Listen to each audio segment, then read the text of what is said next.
La découverte de soi par la visualisation. Comme quand on va à la découverte de son être intérieur, de toutes les différentes parties de son être, on a très souvent l'impression qu'on pénètre dans une salle ou une chambre. Et suivant la couleur, l'atmosphère, les choses qu'elle contient, on a la perception très claire de la partie de l'être qu'on est en train de visiter. Et alors, on peut passer d'une chambre à l'autre, ouvrir des portes et passer dans des pièces de plus en plus profondes, qui ont chacune leur caractère propre. Et souvent, ces visites intérieures, on peut les faire dans la nuit. Alors ça prend une forme encore plus concrète, comme un rêve. Et on a l'impression qu'on entre dans une maison, et cette maison vous est très familière. Et suivant les moments, les époques, elle est différente intérieurement. Et quelquefois, elle peut être dans un état de très grand désordre, de très grande confusion, où toutes les choses sont entremêlées. Il y a même quelquefois des choses brisées. C'est tout un chaos. À d'autres moments, ces choses-là s'organisent, sont mises à leur place. C'est comme si on avait fait le ménage.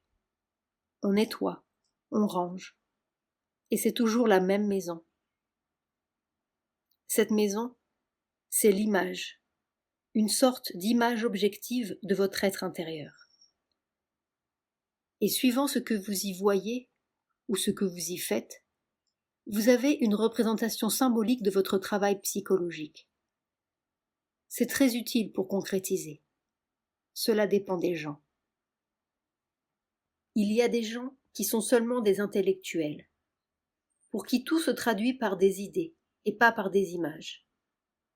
Mais dès qu'on descend dans un domaine plus matériel, eh bien, on risque de ne pas toucher les choses dans leur réalité concrète et de rester seulement dans le domaine des idées, de rester dans le mental et d'y rester indéfiniment. Alors, on croit qu'on fait des progrès. Et mentalement, on en a fait.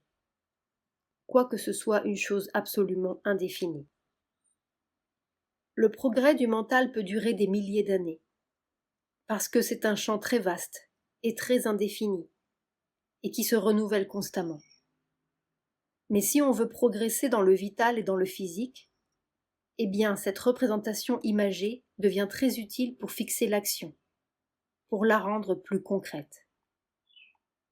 Naturellement, ça ne se fait pas tout à fait à volonté. Cela dépend de la nature de chacun. Mais ceux qui ont le pouvoir de se concentrer dans des images, eh bien, ils ont une facilité de plus. S'asseoir en méditation devant une porte fermée, comme si c'était une lourde porte de bronze. Et on s'assoit devant, avec la volonté qu'elle s'ouvre, et passer de l'autre côté. Et alors, toute la concentration, toute l'aspiration se rassemble dans un faisceau et va pousser, pousser, pousser contre cette porte, et pousser de plus en plus avec une énergie croissante, jusqu'à ce que tout d'un coup, elle claque, et on entre. Ça donne une impression très puissante. Et alors, on est comme précipité dans la lumière, et on a la pleine jouissance d'un changement soudain et radical de conscience, avec une illumination qui vous saisit tout entier, et l'impression qu'on devient une autre personne. Et ça, c'est une façon très concrète et très puissante d'entrer en contact avec son être psychique. Extrait des Entretiens de 1955. 17 août 1955. La mer.